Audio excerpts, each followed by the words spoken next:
मित्रों, एक जमाने में सर्फ एक्सेल की ऐड आती थी, दाग अच्छे हैं। और अब भारत सरकार बोल रही है कि चाइना से आने वाला एफडीआई अच्छा है, इसका बहुत स्वागत करेंगे। पहले 2020 से 25 तक बोला कि अगर चाइना से एफडीआई प्रपोजल आया तो बिना सरकारी जांच की अनुमति नहीं देंगे, कोई ऑटोमेटिक अप्रूवल नहीं मिलेगा। अब बोला नहीं, स्वैग से आपका स्वागत करेंगे। पैरेलली भाईजान ने भी अपनी फिल्म का नाम बैटल ऑफ गलवान से बदल के मातृभूमि कर दिया, क्योंकि देशभक्ति अपनी जगह है, लेकिन पड़ोसी की भावना आहत नहीं होनी चाहिए। अब जरा क्रोनोलॉजी समझ लीजिए। कोरोना में आपको याद है, शुरुआती समय में भारत की सभी कंपनियों के शेयर प्राइस गिर गए थे। इन्फोसिस 590 पे आ गया था।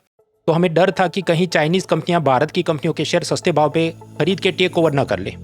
इसलिए कॉमर्स मिनिस्ट्री ने इशू किया प्रेस नोट नंबर 3।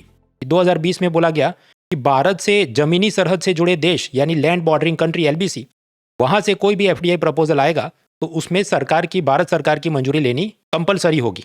हालांकि 2025 के एंड तक भारत में आने वाली सारी एफडीआई नेगेटिव हो गई। मतलब अमेरिका, यूरोप जो भी पैसा आ रहा था सब लोग लेके भाग रहे थे। तो इस कारण से 2026 मार्च महीने में सरकार ने PN3 में सुधार किया है कि देखो, ऐसा कोई भी चीन, बांग्लादेश आदि पड़ोसी देश से एफडीआई प्रपोजल आता है, 60 दिनों के भीतर उसकी फाइल क्लियर कर देंगे अगर वो इलेक्ट्रॉनिक्स मशीनरी, रेयर मैग्नेट वगैरह से जुड़ा है। हालांकि हम चाहते हैं कि उन कंपनियों की मेजोरिटी ओनरशिप भारत के निवासी के हाथ में रहनी चाहिए।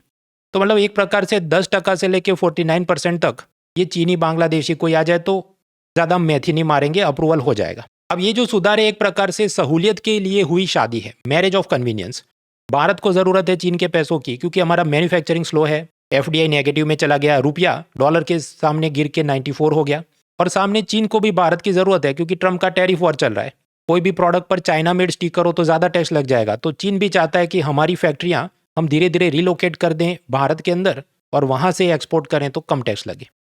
ये तो मित्रों मैंने आपको एक सुपरफिशियल नॉलेज, सतही ज्ञान दिया, लेकिन यूपीएससी में जिस टाइप के प्रश्न पूछे जाते हैं तो हैवी किस्म की आपको थियोरी भी पता होनी चाहिए। कुल मिलाकर मैंने पूरा लिस्ट बनाई, ये सारे टॉपिक्स आपको पता होने चाहिए। 28 मार्च शनिवार रात 9 बजे अनअकैडमी प्लेटफॉर्म पर इसका फ्री लाइव स्ट्रीमिंग होगा।